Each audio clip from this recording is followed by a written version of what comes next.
Good morning dear friends, मैं doctor Mahendra Sarang और स्वागत है हमारे यूट्यूब चैनल पे। प्यारे बालकों, इलेक्टिव पेपर में अमेरिकन लिटरेचर का पेपर है आपके सिलेबस में। प्यारे बालकों, अब इस पेपर का क्या सिलेबस है?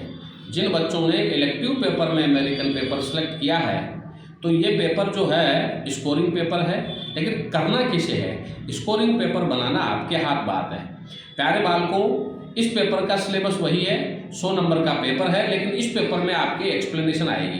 पहला प्रश्न जो एक्सप्लेनेशन का है वो करना अनिवार्य है, बाकी 4 क्वेश्चन करने हैं।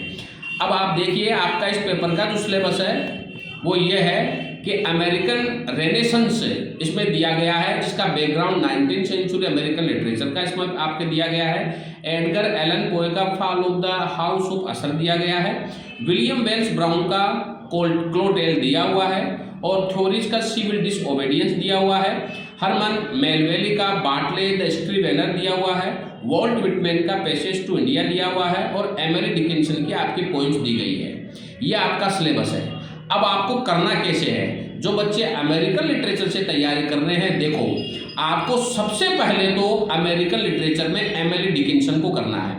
एमिली डिकिंसन की जो कविताएं हैं, there is a certain slant of light, a felt funeral in my brain, a bird came down the walk, because I could not stop for death, ये सारी की सारी कविताएं एमिली डिकिंसन के जीवन परिचय, उसके दुख व पीड़ा को दिखाने वाली कविताएं हैं। तो सबसे पहला प्रश्न तो एमिली डिकिंसन का करना है। सारी की सारी छोटी छोटी कविताएं हैं। इसका जो प्रश्न पूछेगा वही इसकी दुख व पीड़ा, इसके जीवन काल को लेकर पूछेगा और इसकी पोएट्री स्किल्स के बारे में पूछेगा। इसकी किसी भी कविता का क्रिटिकल एप्रिसिएशन नहीं आएगा, क्योंकि सारी छोटी छोटी कविताएं हैं। दूसरा प्रश्न हमें वॉल्ट विटमैन का पैसेज टू इंडिया करना है। वॉल्ट विटमैन का पैसेज टू जो इंडिया है उसमें बहुत सारा लिखने को मैटर है, क्योंकि पूरा का पूरा एक निबंध है। तो आपको दूसरा प्रश्न ये करना है। तीसरा थ्योरीज का सिविल डिसओबीडियंस करना है। सिविल डिसओबीडियंस का क्वेश्चन भी पैसेज टू इंडिया से ही मैच खाता है।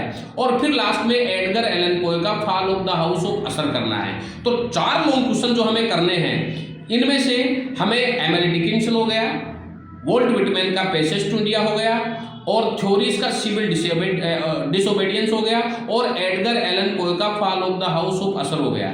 आप चाहें तो एक्स्ट्रा में अमेरिकन रेनेसेंस जो बैकग्राउंड 19th सेंचुरी दे रखा है, आप इसे लर्न कर सकते हैं, लेकिन जब आप इसे लिखेंगे तब इसमें अमेरिकन क्रांति के बारे में और अमेरिकन राइटिंग थ्योरी के बारे में इसका पूरा बैकग्राउंड आ जाता है। तो आप इस क्वेश्चन को भी अच्छा बना सकते हो। तो एक्स्ट्रा में आप अमेरिकन रेनेसेंस भी कर सकते हो, लेकिन विलियम वेल्स ब्राउन को और हरमन मेलवेली को ये थोड़े से आपके टफ पड़ जाएंगे।